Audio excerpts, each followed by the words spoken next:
digeni bayo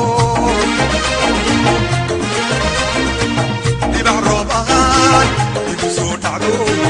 di baroban di sotado nata benda dugurte galesi ah di baroban di sotado di baroban di sotado nata benda dugurte galesi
Hey,